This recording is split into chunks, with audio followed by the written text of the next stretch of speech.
آج حمید بے حد خوش تھا اور اس کے پاؤں زمین پر نہیں لگ رہے تھے، کیونکہ آج وہ 5 سال کے بعد وطن واپس لوٹ رہا تھا اور اسے معلوم تھا کہ کوئی اس کا بڑی بے تابی اور بے صبری سے انتظار کر رہا ہے۔ یہی وجہ ہے کہ حمید بھی بے حد خوش اور پرجوش تھا، اور اس بارے میں وہ مکمل پر یقین تھا کہ اس کی محبت اس کے انتظار میں اتنی ہی محبت اور جوش دکھائے گی جتنا حمید کے دل میں تھا۔ اس لیے وہ خیالوں ہی خیالوں میں اپنی محبت کے بارے میں سوچ کر مسکرا رہا تھا اور بار بار اس تحفے کے بارے میں سوچ رہا تھا جو وہ اپنی محبت کے لیے لے کر جا رہا تھا، کیونکہ وہ تحفہ اس نے اپنی محبت کی یادگار کے طور پر تیار کروایا تھا۔ گھر پہنچ کر اس کا استقبال بہت شاندار طریقے سے کیا گیا تھا، کیونکہ وہ 5 برس کے بعد وطن واپس لوٹا تھا اور اب وہ ایک کامیاب وکیل بن کر واپس آیا تھا۔ یہی وجہ تھی کہ حمید کے گھر والوں نے اس کا بڑے جوش و خروش سے استقبال کیا تھا، لیکن حمید کو تو اپنی محبت سے ملنے کا انتظار تھا اور وہ اس وقت کا بے صبری سے انتظار کر رہا تھا۔ حالانکہ سائرہ اس کے سامنے نہیں آئی تھی اور یہی بات حمید کے اندر آتش شوق کو بڑھا رہی تھی، اور وہ بار بار نگاہیں گھما کر دیکھتا کہ کہیں پر اس کی ایک جھلک دکھائی دے جائے۔ حمید کی بے تابی عروج پر تھی اور وہ ذہنی طور پر وہاں پر غیر حاضر تھا، حالانکہ اس کے گھر والے اس سے مختلف سوال جواب کر رہے تھے۔ خوش گپیوں کے دوران اس سے بار بار کچھ نہ کچھ پوچھنے لگتے تو حمید ہوں ہاں کر کے انہیں جواب دے دیتا یا پھر ایک دم چونک اٹھتا، لیکن حمید کی اس غائب دماغی کو کسی نے محسوس نہیں کیا۔ نہ جانے سائرہ سامنے کیوں نہیں آئی، حمید اسی بات پر سوچ رہا تھا اور اس کی آنکھوں میں ایک عجیب سی الجھن تیرنے لگی تھی، کیونکہ وہ جتنی بے تابی سے اس کا انتظار کر رہا تھا وہ اتنا ہی اس کے سامنے نہیں آ رہی تھی۔ حمید نے سوچ لیا تھا کہ اگر وہ اس کے ساتھ یہ آنکھ مچولی کا کھیل کھیل کے خوش ہے تو وہ بھی اس کے اس کھیل میں اس کا ساتھ دے گا۔ یہی وجہ تھی کہ حمید نے سوچا کہ جب سب سو جائیں گے تب وہ اس سے ملنے کے لیے چوری سے کمرے میں ضرور جائے گا۔ یہ سوچ کر حمید مسکرا دیا تھا، کیونکہ وہ جانتا تھا کہ سائرہ اسے دیکھ کر بے حد خوش ہوگی اور اسے اپنی باہوں میں بھر لے گی۔ وہ اس لمس کے لیے اور اس شدت کے لیے بہت زیادہ بےتاب تھا، اس لیے بے چینی سے سب کے سونے کا انتظار کرنے لگا۔ آدھی رات کے وقت محفل برخاست ہوئی اور سب اپنے اپنے کمروں میں سونے کے لیے چلے گئے۔ حمید نے جب یہ دیکھا کہ سب سونے کے لیے لیٹ چکے ہیں تو اپنے ہاتھوں میں اس تحفے کو تھامے ہوئے سائرہ کے کمرے کی طرف بڑھا۔ وہ جانتا تھا کہ سائرہ آج بھی اسی کمرے میں قیام پذیر ہے جہاں پر وہ پہلے ہی رہتی تھی، اس لیے وہ بلا جھجک اس کمرے کی طرف چل پڑا۔ ہاتھوں میں موجود تحفہ اس کی محبت کی شدت کی نشانی تھی۔ کمرے میں داخل ہونے کے بعد جیسے ہی اس نے سامنے شیشے کے قریب کھڑی سائرہ کو دیکھا تو ایک لمحے کے لیے جیسے مبہوت رہ گیا۔ سائرہ کا حسن آج بھی ویسا ہی تھا، آنکھوں کو حیران کر دینے والا معصوم اور پاکیزہ حسن، جس میں سے ایک الگ ہی روشنی اور پاکیزگی جھلک رہی تھی۔ سائرہ اس وقت سفید رنگ کے لباس میں ملبوس تھی اور اس کے کھلے بال شانوں پر بکھرے ہوئے تھے، وہ اس وقت انہیں ہی سلجھا رہی تھی۔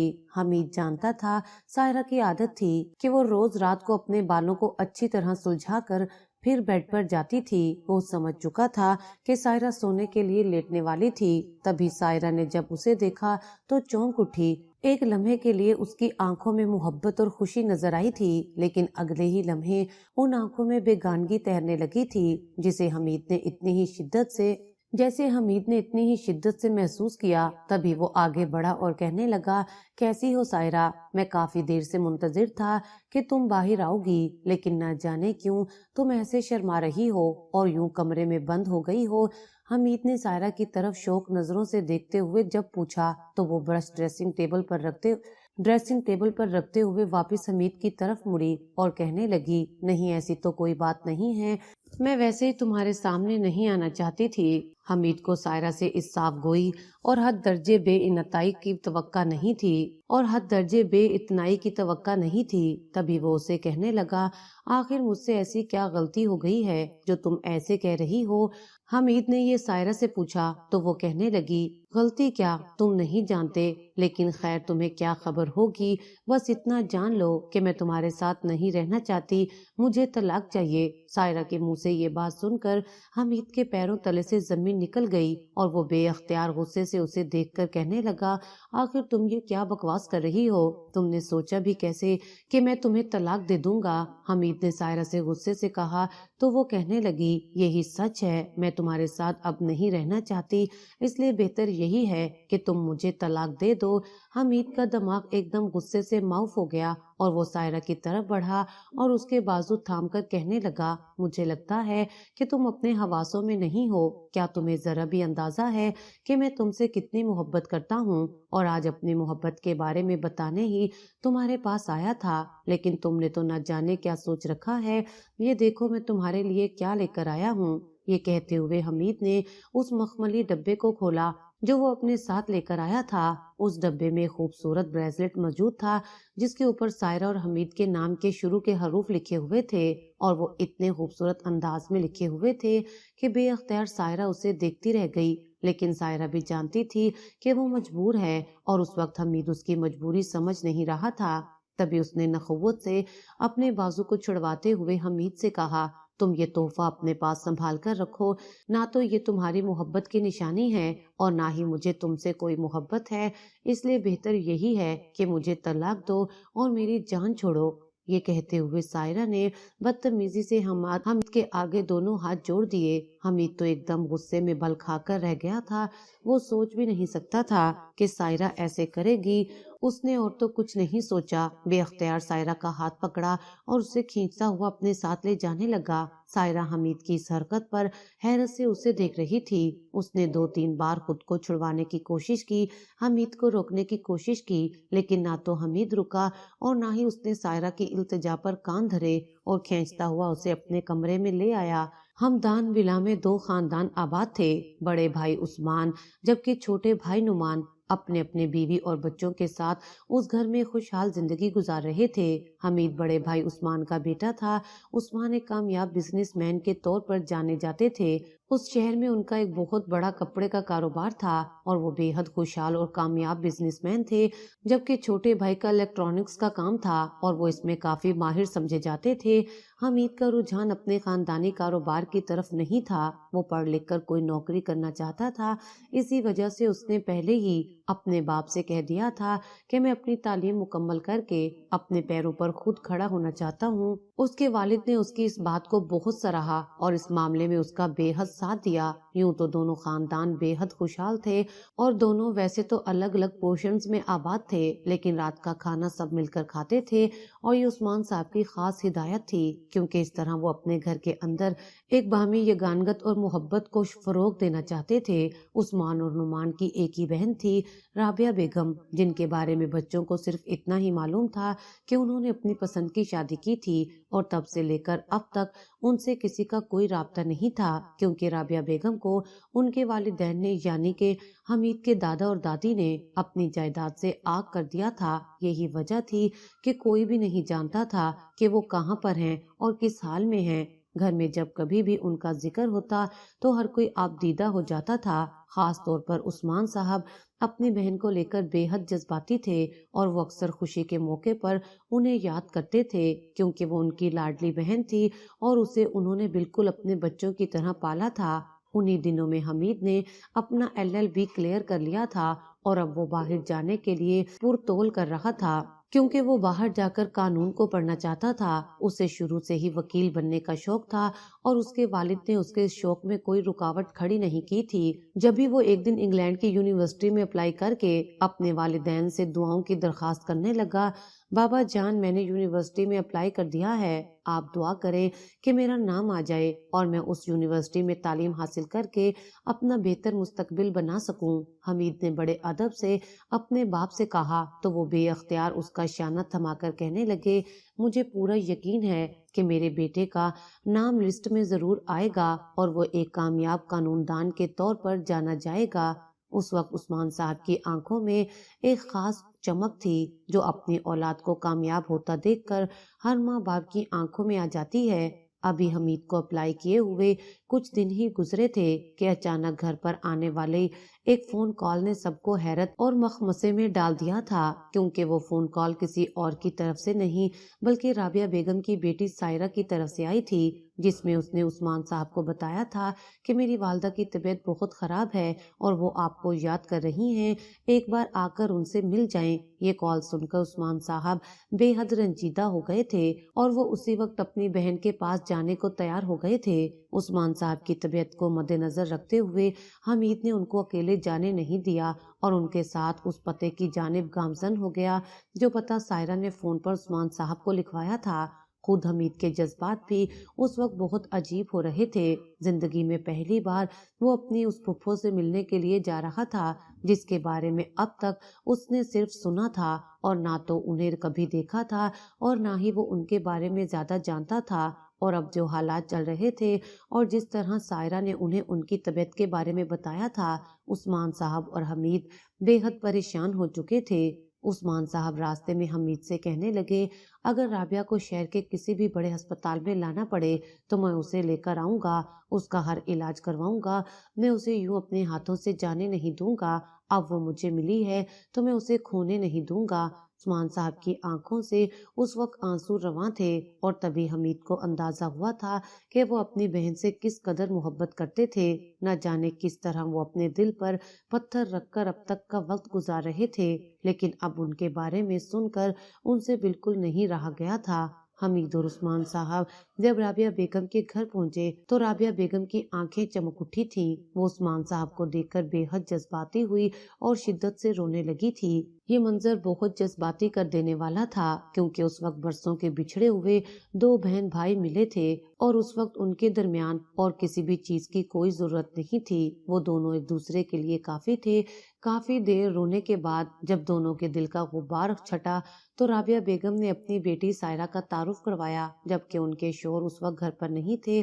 تبھی عثمان صاحب اسے کہنے لگے، رابعہ تم کتنی کمزور ہو گئی ہو اور تمہارا چہرہ کیسے مرجھا کر رہ گیا ہے، اتنے برس تم ہم سے دور رہی ہو، ایک بار بھی تمہارا دل نہیں کیا کہ تم آ کر مجھ سے مل لو۔ عثمان صاحب نے شکوہ کیا تو رابعہ بیگم کہنے لگی، نہیں نہیں بھائی صاحب، ایسا کچھ نہیں ہے، میرا بہت دل چاہ رہا تھا کہ میں آپ سب سے ملوں اور آپ کے پاس آؤں، لیکن مجھے صرف اس بات کا ڈر تھا کہ کہیں میں آپ کی آنکھوں میں اپنے لیے نفرت نہ دیکھ لوں، کیونکہ جن آنکھوں میں ہمیشہ مجھے محبت نظر آئی، میں ان آنکھوں میں اپنے لیے نفرت کیسے برداشت کر سکتی تھی۔ بس یہی وجہ تھی کہ میں کبھی اگر آنے کا سوچتی بھی تو میرے قدم زنجیر ہو جاتے تھے۔ رابعہ بیگم نے جب یہ کہا تو عثمان صاحب بے ساختہ کہہ اٹھے، ارے تم نے یہ سوچ بھی کیسے لیا کہ ہمارے دل میں تمہارے لیے نفرت ہوگی؟ وہ ٹھیک ہے کہ تمہارے اس قدم نے وقتی طور پر ہمیں افسردہ کیا تھا، پریشان کیا تھا، لیکن میں ایک لمحے کے لیے بھی تمہاری یاد سے غافل نہیں ہوا۔ عثمان صاحب کا لہجہ اور آنکھیں ان کی سچی محبت کی گواہی دے رہے تھے۔ تبھی سائرہ نے کھانا لگنے کی اطلاع دی تو سب بیٹھ کر خوشگوار سے ماحول میں کھانا کھانے لگے۔ کھانے کے بعد پھر سے عثمان صاحب اور رابعہ بیگم بیٹھ گئے، جبکہ عثمان صاحب پوچھنے لگے، تمہیں کیا مسئلہ ہے؟ ڈاکٹر کیا کہہ رہے ہیں؟ جبکہ یہ سن کر رابعہ بیگم کہنے لگی، بھائی صاحب ڈاکٹر نے مجھے جواب دے دیا ہے کیونکہ مجھے جگر کا کینسر ہے، لیکن مجھے اپنی کوئی فکر نہیں، مجھے اپنی بیٹی کی پرواہ ہے۔ میری بیٹی سائرہ، آپ مجھ سے مل تو چکے ہیں، میری بیٹی بہت اچھی، نیک اور معصوم ہے۔ میں نے اس کا نکاح اپنے دیور کے بیٹے سے کیا تھا۔ 2 سال پہلے وہ دبئی چلا گیا تھا، اسے وہاں پر نوکری ملی تھی۔ طے یہی ہوا تھا کہ جب وہ واپس آئے گا تب رخصتی کر دی جائے گی۔ میں بے حد خوش تھی کہ میری بیٹی کا مستقبل سنور جائے گا، لیکن مجھے نہیں معلوم تھا کہ میری بیٹی کے اوپر ایک نیا داغ لگ جائے گا۔ دبئی میں رہتے ہوئے اور وہاں پر کام کرتے ہوئے میری بیٹی کے شوہر کا ایک حادثے میں انتقال ہو گیا اور وہ گھر بیٹھے ہی بیوہ ہو گئی۔ اس بات نے میرے دل کو بے حد غم پہنچا دیا اور میں اسی بات کی ٹینشن لیتی رہی اور اب آج اس حال کو پہنچ چکی ہوں۔ مجھے سائرہ کی فکر ہے کیونکہ اب میں جب بھی اس کے لیے کسی سے رشتے کی بات کرتی ہوں تو یہی سنائی دیتا ہے کہ وہ کنواری نہیں ہے، بیوہ ہے اور اس کے لیے رشتے کی اتنی ہی مشکل ہے۔ اب آپ ہی بتائیں میں کیا کروں؟ یہ کہتے ہوئے رابعہ بیگم رونے لگی، جبکہ عثمان صاحب نے بے ساختہ ان کا ہاتھ تھاما اور کہا، ارے رابعہ تم فکر کیوں کرتی ہو؟ سائرہ کی ٹینشن مت لو، سائرہ آج سے میری ذمہ داری ہے، میں آج اس کا نکاح اپنے بیٹے حمید سے کروا دوں گا۔ میرا بیٹا باہر پڑھنے کے لیے جا رہا ہے اور بہت جلد وہ قانون دان بن کر واپس لوٹے گا۔ تم سائرہ کی طرف سے بالکل بے فکر ہو جاؤ، تم بس اپنی صحت کی فکر کرو، اپنی بیماری سے لڑو اور مجھے جلد از جلد صحت یاب ہو کر دکھاؤ۔ عثمان صاحب نے ہلکے پھلکے انداز میں کہا اور رابعہ بیگم حیرت سے ان کا چہرہ دیکھنے لگیں۔ انہیں امید نہیں تھی کہ عثمان صاحب اپنے بیٹے کا رشتہ ان کی بیٹی کے لیے پیش کر دیں گی، یہ ان کی توقع سے بڑھ کر تھا۔ اسی وجہ سے وہ بے ساختہ رونے لگیں اور کہنے لگیں، بھائی صاحب آپ بہت عظیم ہیں، آپ نے میرا بہت ساتھ دیا، آپ نے مجھے پریشانیوں سے بچا لیا، میری بیٹی کے سر پر ہاتھ رکھ کے آپ نے تو مجھے بے مول خرید لیا۔ سائرہ بیگم بے ساختہ عثمان صاحب کا شکریہ ادا کرنے لگیں، جبکہ عثمان صاحب مسلسل انہیں تسلی دے رہے تھے۔ حمید کے لیے بھی یہ سب کچھ بہت غیر متوقع تھا۔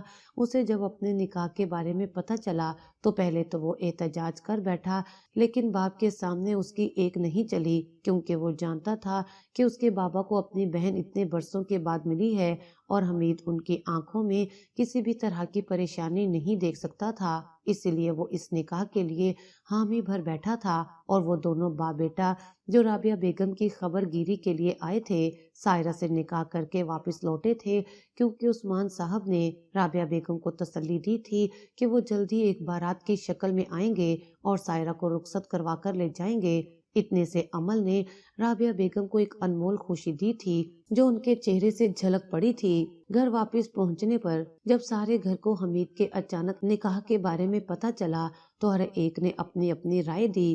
خاص طور پر حمید کی والدہ تو اس بات کے لیے بالکل تیار نہیں تھی اور وہ باقاعدہ عثمان صاحب کے ساتھ لڑ پڑیں، کہنے لگیں، آپ نے مجھے بتانا تو دور مجھ سے پوچھنا بھی گوارا نہیں کیا، آخر میں حمید کی ماں ہوں، لیکن آپ نے مجھے پرایا کر دیا اور چپ چاپ اس کا نکاح کر دیا ہے، جبکہ ایک ماں ہونے کے ناطے یہ میرا حق ہے کہ میں اپنے بیٹے کی خوشیوں میں شامل ہوں۔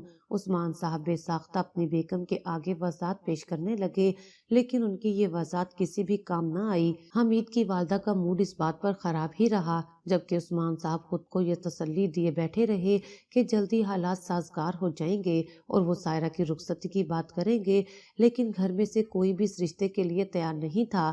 خود نعمان صاحب بھی اس رشتے کے لیے تیار نہیں تھے، کیونکہ نعمان صاحب اپنی بیٹی کا رشتہ حمید کے لیے دینا چاہتے تھے اور بھائی صاحب نے حمید کا نکاح سائرہ سے کر کے ان کے ارمانوں پر بھی اونس گرا دی تھی اور اس بات نے انہیں بھی اپنے بھائی سے منتفر کر دیا تھا، لیکن وہ اپنی نفرت کا اظہار واضح طور پر نہیں کر سکتے تھے، اس لیے خاموشی اختیار کیے بیٹھے رہے۔ گھر کی فضا میں ایک دم سے ایک اجنبیت سی آ گئی تھی۔ عثمان صاحب اس بات کو محسوس تو کر رہے تھے، لیکن ان کا خیال تھا کہ جلدی یہ سارے معاملات ٹھیک ہو جائیں گے، لیکن یہ سب کچھ ان کی خام خیالی تھا۔ ابھی عثمان صاحب کو وہاں سے آئے ہوئے ایک مہینہ بھی نہیں ہوا تھا کہ ایک دن سائرہ کا روتے ہوئے فون آیا۔ رابعہ بیگم اس دنیا سے گزر چکی تھی اور اسی کے لیے اس نے فون کیا تھا۔ یہ خبر ہمدان ولاس پر ایک بجلی بن کر ٹوٹی تھی۔ خود عثمان صاحب بے حد رنجیدہ ہو چکے تھے۔ سب رابعہ بیگم کی آخری رسومات میں شرکت کرنے کے لیے ان کے گھر پہنچ چکے تھے۔ حمید نے ایک ذمہ دار بیٹا اور داماد ہونے کی حیثیت سے سارے انتظامات سنبھال لیے تھے۔ رابعہ بیگم کی تدفین کر دی گئی تھی اور اب مسئلہ سائرہ کا تھا۔ سائرہ کے لیے یہی فیصلہ کیا گیا تھا کہ اب اسے رخصت کروا کر ہمدان ولا میں لے جایا جائے۔ خود حمید ابھی رخصتی کے حق میں نہیں تھا، کیونکہ کچھ دنوں کے بعد ہی اس کی انگلینڈ کے لیے فلائٹ تھی اور وہ وہاں چلا جاتا، لیکن عثمان صاحب اب سائرہ کو یہاں پر چھوڑنے کے حق میں نہیں تھے، اس لیے اسے رخصت کروا کر ساتھ ہی لے آئے۔ لیکن گھر والے چونکہ پہلے اس رشتے کے حق میں نہیں تھے اور اب سائرہ کے یہاں پر آ جانے کے بعد بھی کسی کے رویے میں کوئی تبدیلی نہیں آئی تھی۔ ہر ایک کو اس بات کا دکھ تو تھا کہ سائرہ جن حالات سے گزر کر یہاں تک آئی ہے وہ کوئی معمولی حالات نہیں تھے، لیکن یہ صرف ہمدردی تھی۔ کسی کو سائرہ کے ساتھ ویسا لگاؤ نہیں تھا جیسا باقی کزن کے ساتھ ہوتا ہے۔ یہی وجہ تھی کہ کوئی بھی سائرہ کے ساتھ فرینک نہیں ہو سکا تھا۔ خود حمید بھی سائرہ کو ویسی توجہ نہیں دے سکا جیسی سائرہ کا حق تھا۔ حالانکہ سائرہ دیکھنے میں بے حد خوبصورت تھی اور پہلی ہی نظر میں حمید اس پر اپنا دل ہار چکا تھا۔ اس کا معصوم اور پاکیزہ حسن اس کے دل پر حاوی ہو چکا تھا، لیکن وہ ابھی اپنے جذبات کو سنبھال کر رکھنا چاہتا تھا، کیونکہ ابھی اسے ایک بہتر مستقبل بنانا تھا اور اپنے قدموں پر کھڑے ہو کر خود کو ثابت کرنا تھا۔ یہی وجہ تھی کہ آج کل اس کا مکمل دھیان اپنے باہر جانے کے انتظامات پر لگا ہوا تھا اور ایک دن وہ سب کو اداس چھوڑ کر پردیس چلا گیا۔ حمید کو پردیس گئے ہوئے 2 برس ہی بیتے تھے جب ایک رات عثمان صاحب کو اچانک دل کا دورہ پڑا اور وہ صحت یاب نہ ہو سکے۔ عثمان صاحب کے اس اچانک انتقال نے ہر ایک کو اداس اور رنجیدہ کر دیا تھا۔ حمید بھی آنن فانن فلائٹ لے کر وطن واپس پہنچا تھا کیونکہ وہ اپنے باپ کی تدفین اپنے ہاتھوں سے کرنا چاہتا تھا۔ چند دن رک کر وہ سب کو اداس چھوڑ کر پھر سے واپس چلا گیا تھا، لیکن حمید کے دل سے اپنے باپ کے اس طرح اچانک جانے کا غم کم نہیں ہو رہا تھا۔ اپنے باپ کے انتقال پر ہی اس نے سائرہ کو دوبارہ دیکھا تھا۔ وہ بھی اس وقت بے حد افسردہ تھی اور رو رو کر اس کی آنکھیں سوج چکی تھی۔ حمید اسے تسلی دینا چاہتا تھا، حوصلہ دینا چاہتا تھا، لیکن نہ جانے یہ کیسی جھجک تھی کہ وہ اس سے کوئی بات نہیں کر سکا اور بنا کچھ کہے وہاں سے پلٹ آیا۔ اور اب 5 برس کے بعد جب وہ واپس وطن آیا تھا، یہاں کے حالات ہی بدلے ہوئے تھے۔ سائرہ کا مزاج مکمل تبدیل ہو چکا تھا اور وہ اس وقت اس سے طلاق کا مطالبہ کر رہی تھی۔ اس بات نے ایک دم حمید کا دماغ اڑا کر رکھ دیا تھا اور وہ بنا کچھ سوچے سمجھے سائرہ کا ہاتھ پکڑ کر اسے اپنے کمرے میں لے آیا تھا، جبکہ سائرہ اس کے تیور دیکھ کر بے حد پریشان نظر آ رہی تھی۔ حمید نے غصے سے اسے بیڈ پر پٹخا اور کہنے لگا، میں چاہوں تو ابھی اور اسی وقت اپنا حق حاصل کر سکتا ہوں اور تمہیں اپنے نام کر سکتا ہوں، کیونکہ میرا اور تمہارا نکاح تو برسوں پہلے ہمارے بڑوں کی موجودگی میں ہو چکا ہے۔ لیکن میں آخری بار تم سے جاننا چاہتا ہوں کہ تم یہ طلاق کا مطالبہ کیوں کر رہی ہو اور آخر کس چیز نے تمہیں مجبور کیا ہے۔ حمید کے تیور دیکھ کر سائرہ خوف زدہ ہو گئی اور ایک دم اپنا چہرہ دونوں ہاتھوں میں چھپا کر رونے لگی۔ تبھی کہنے لگی، دراصل میں خود بھی ایسا نہیں چاہتی، لیکن میں اب آپ کے گھر والوں کی نفرت سے بے حد تنگ آ گئی ہوں۔ میں جانتی ہوں یہاں پر مجھے کوئی بھی پسند نہیں کرتا، ہر کوئی یہی چاہتا ہے کہ میں کسی طریقے سے یہاں سے چلی جاؤں۔ وہ نعمان ماموں کی بیٹی آپ کو پسند کرتی ہے، شروع سے ہی نعمان ماموں کا رجحان آپ کی طرف تھا، لیکن عثمان ماموں نے میرا رشتہ آپ سے طے کر دیا اور یوں ان کے خواب ادھورے رہ گئے۔ نعمان ماموں جب بھی میری طرف دیکھتے ہیں ان کی آنکھوں میں ایک سرد مہری کی کیفیت نظر آتی ہے، اسی طرح ان کی بیٹی کا بھی یہی حال ہے، جبکہ آپ کی والدہ بھی مجھے کچھ خاص پسند نہیں کرتی۔ وہ تو مجھے کئی دن مخاطب بھی نہیں کرتی اور انہیں یہ تک بھول جاتا ہے کہ میں اس گھر میں بھی ہوں کہ نہیں۔ اب آپ ہی بتائیں ان حالات میں میں کیا کروں؟ مجھے آپ کی والدہ نے ہی کہا تھا کہ میں آپ سے طلاق کا مطالبہ کر دوں تاکہ آپ سے طلاق لے کر وہ میری شادی اپنی کمپنی کے ایک ملازم سے کروا دیں۔ میں نے سوچا کہ سب کی خوشی اگر اسی میں ہے تو میں بھی ایسے ہی کر لیتی ہوں، کم سے کم میری ذات سے اور کسی کو نہ سہی آپ کے گھر والوں کو تو خوشی مل جائے گی۔ یہ کہتے ہوئے سائرہ پھوٹ پھوٹ کر رونے لگی، جبکہ حمید کو یوں محسوس ہوا جیسے اس کے پیروں تلے سے زمین نکل گئی ہو۔ وہ سوچ بھی نہیں سکتا تھا کہ سائرہ اس کے گھر والوں کی وجہ سے اس طرح طلاق کا مطالبہ کر رہی ہے، ورنہ وہ کبھی بھی اس کے ساتھ اس طرح کا رویہ اختیار نہ کرتا۔ اس وقت حمید کی آنکھوں میں عجیب سا غصہ دکھائی دے رہا تھا۔ تبھی اس نے سائرہ سے کہا، تمہارا اپنا بھی دماغ کوئی کام کرتا ہے یا نہیں؟ تم کیا چاہتی ہو؟ تمہارے دل میں کیا ہے؟ تمہیں اس بات سے کوئی غرض ہے یا نہیں؟ کیا تمہیں میرا ساتھ قبول ہے؟ اگر تم میرے ساتھ رہنا چاہتی ہو تو دنیا کی کوئی طاقت ہمیں الگ نہیں کر سکتی۔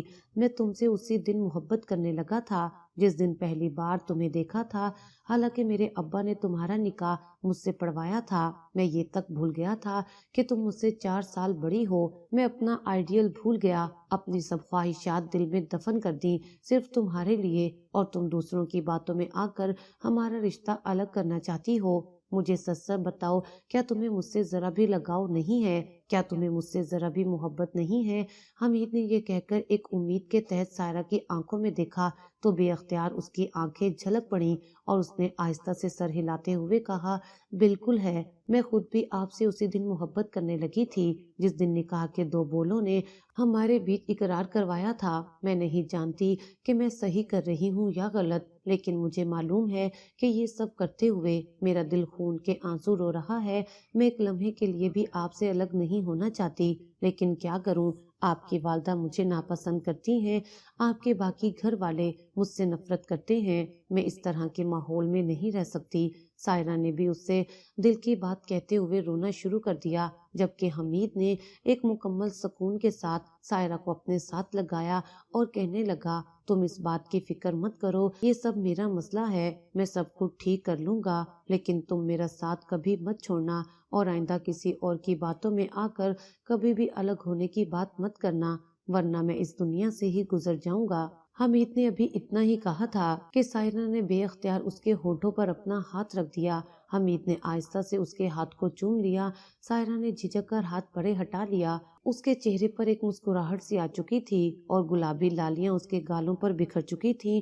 حمید نے قدرے مطمئن ہو کر سائرہ کے بالوں پر ایک بوسہ دیا اور اسے اپنے ساتھ لگا لیا، کیونکہ وہ جانتا تھا کہ سائرہ اب اس کی ہے اور کبھی اس سے الگ نہیں ہوگی۔ اگلے دن رات کے کھانے کے وقت جب سب میز کے گرد موجود تھے تو حمید نے قدرے سوچ کر اپنی ماں کو مخاطب کیا اور کہنے لگا امی جان، میں چاہتا ہوں کہ اب سائرہ کو رخصت کروا لوں، کیونکہ ایک تو پہلے ہی ہمارے نکاح کو بہت وقت ہو چکا ہے اور پھر ویسے بھی میں بابا کی خواہش پوری کرنا چاہتا ہوں۔ بابا تب میری رخصتی کروانا چاہتے تھے، لیکن اس وقت میں نے ان سے کچھ وقت مانگ لیا تھا۔ اب میں سمجھتا ہوں کہ یہی بہتر وقت ہے۔ حمید نے جب یہ کہا تو حمید کی ماں نے ناگواری سے پہلے سائرہ کی طرف اور پھر حمید کی طرف دیکھا، جبکہ یہ بات سن کر نعمان صاحب کی بیٹی وہاں سے اٹھ کر چلی گئی اور خود نعمان صاحب بھی ناگواری سے حمید کی طرف دیکھنے لگے، جبکہ حمید کی والدہ کچھ سوچ کر کہنے لگی میرے خیال سے ابھی تم آئے ہو اور تمہیں اپنا دفتر وغیرہ سیٹ کرنے کے لیے کچھ وقت چاہیے ہوگا، اس بارے میں ہم بعد میں بات کریں گے۔ اپنی ماں کی بات سن کر حمید نے آہستہ سے سر ہلایا اور کہنے لگا بالکل ایسا ہی ہے، لیکن میں آنے سے پہلے کافی معاملات طے کر چکا ہوں، اس لیے اب میرے حساب سے یہ سب سے اہم معاملہ ہے اور میں اب اسے بھی حل کرنا چاہتا ہوں، بس آپ کی اجازت درکار ہے۔ حمید نے آہستہ سے جب اپنی والدہ سے کہا تو وہ کہنے لگی حمید اس بارے میں ہم اکیلے میں بات کریں گے، ابھی تم اس بات کو رہنے دو۔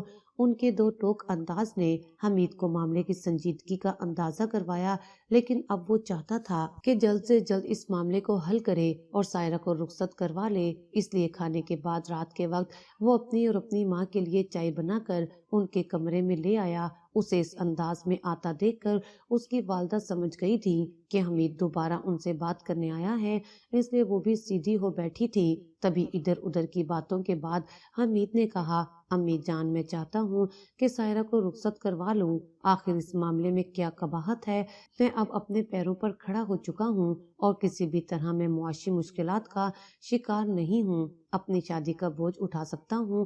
حمید کے سنجیدگی سے کہنے پر اس کی والدہ کہنے لگی میں جانتی ہوں کہ تم معاشی طور پر مضبوط ہو اور اپنے رشتوں کو بخوبی نبھا بھی سکتے ہو، لیکن مجھے سائرہ پسند نہیں ہے اور نہ ہی میں چاہتی ہوں کہ تمہارا تعلق اس سے برقرار رہے، خود سائرہ بھی یہی چاہتی ہے، وہ تمہارے ساتھ نہیں رہنا چاہتی، تم سے طلاق مانگنا چاہتی ہے، اس نے خود میرے سامنے اس بات کا اقرار کیا ہے، اس لیے بہتر یہی ہے کہ تم یہ رشتہ ختم کر دو، کیونکہ سائرہ کا رشتہ میں نے اپنی کمپنی کے ملازم سے طے کر دیا ہے اور اس کے نکاح کے بعد تم نعمان کی بیٹی کے ساتھ شادی کرو گے، کیونکہ یہی ہمارے خاندان اور گھر کے لیے بہتر ہے۔